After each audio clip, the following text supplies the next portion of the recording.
Bismillahirrahmanirrahim. Assalamualaikum warahmatullahi wabarakatuh. Alhamdulillahirabbil alamin. Wassalatu wassalamu ala asrafil anbiya'i wal mursalin wa ala alihi wa sahbihi ajmain. Amma ba'du. Puji syukur kehadirat Allah Subhanahu wa taala yang telah memberikan kita kesehatan baik jasmani maupun rohani, sehingga kita semua masih bisa menghirup udara segar di muka bumi ini. Selawat beriringan salam semoga tetap tercurahkan kepada junjungan kita Nabi Muhammad SAW dengan melafazkan Allahumma sholli ala sayyidina Muhammad wa ala ali sayyidina Muhammad. Semoga kita menjadi umat yang mendapatkan syafaatnya di yaumil mahsyar kelak nantinya. Amin amin ya rabbal alamin.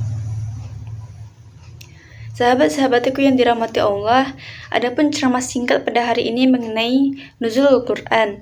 Sahabat yang dirahmati Allah, sebelum saya memulai ceramah ini, saya ingin mengingatkan kepada kaum muslimin sekalian bahwasanya tidak ada hari raya yang diperingati dalam Islam kecuali 2 hari, yakni hari raya Idul Fitri dan hari Idul Adha. Oleh karena bergembiralah pada hari tersebut, kumandangkanlah kalimat takbir, tasbih dan tahmid sebagai bentuk kesyukuran dihadapkan kepada kita pada hari kemenangan. Rasulullah SAW bersabda dari Anas radhiyallahu anhu yang artinya, ketika Nabi SAW datang ke Madinah, penduduk Madinah memiliki 2 hari raya untuk bersenang-senang dan bermain-main di masa jahiliyah. Maka beliau berkata, aku datang kepada kalian dan kalian mempunyai 2 hari raya di masa jahiliyah yang kalian isi dengan bermain-main. Allah telah mengganti keduanya dengan yang lebih baik bagi kalian, yaitu hari raya Idul Fitri dan Idul Adha atau hari Nar. Hadis riwayat An-Nasa'i nomor 1556 dan Ahmad. Sanadnya sahih sesuai syarat Bukhari Muslim sebagaimana kata Syai Su'aib al-Arnaud. Sahabat-sahabat yang dirahmati Allah, sekitar 14 abad yang lalu terjadi sebuah peristiwa yang sangat bersejarah, tidak hanya bagi umat Islam, tapi juga bagi seluruh manusia yang ada di muka bumi ini. Sebagaimana dalam Quran surah Al-Baqarah ayat 185 yang berbunyi, Bismillahirrahmanirrahim, Syahrul Ramadan alladzi unzila fihil Quran hudal linnasi wa bayyinati minal huda wal furqan. Yang artinya, beberapa hari yang ditentukan itu ialah bulan Ramadan, bulan ini di dalamnya diturunkan permulaan Al-Quran sebagai petunjuk bagi manusia dan penjelasan-penjelasan mengenai petunjuk itu dan pembeda antara yang hak dan yang batil. Sahabat-sahabatiku sekalian, bulan Ramadan juga dikenal sebagai Syahrul Huda atau bulan petunjuk karena wahyu yang pertama kali diturun di muka bumi. Adapun Al-Quran tersebut hanya berisi 2 hal, yakni petunjuk hidup bagi manusia dan juga tanda-tanda kebesaran Allah Subhanahu wa taala. Dalam sebuah hadis yang diriwayatkan oleh Imam Ahmad bahwa beberapa kitab syuhuf atau zabur yang diturunkan oleh Allah Subhanahu wa taala kepada Nabi Ibrahim alaihissalam diturunkan pada permulaan bulan Ramadan.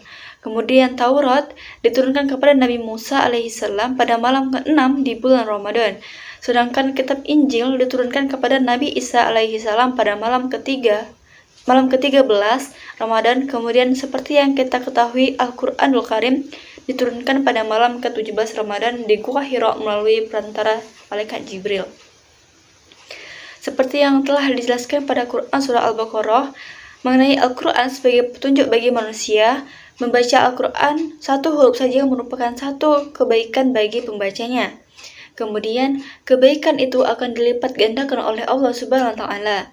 Artinya, barang siapa membaca 1 huruf dari kitab Allah, yaitu Al-Quran, maka baginya 1 kebaikan, dan setiap kebaikan akan dilipat gandakan menjadi 10 kali lipat yang serupa.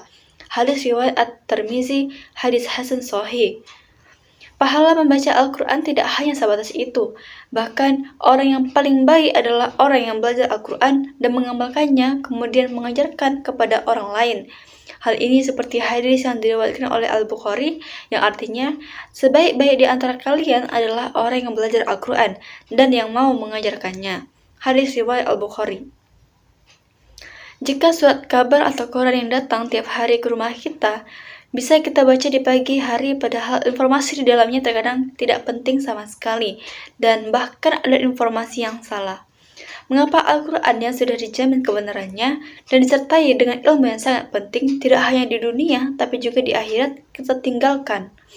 Maka dari itu, mari hidupkan Al-Quran dalam kehidupan kita. Demikian ceramah singkat yang dapat saya sampaikan. Kurang dan lebihnya saya mohon maaf. Saya akhiri. Wassalamualaikum warahmatullahi wabarakatuh.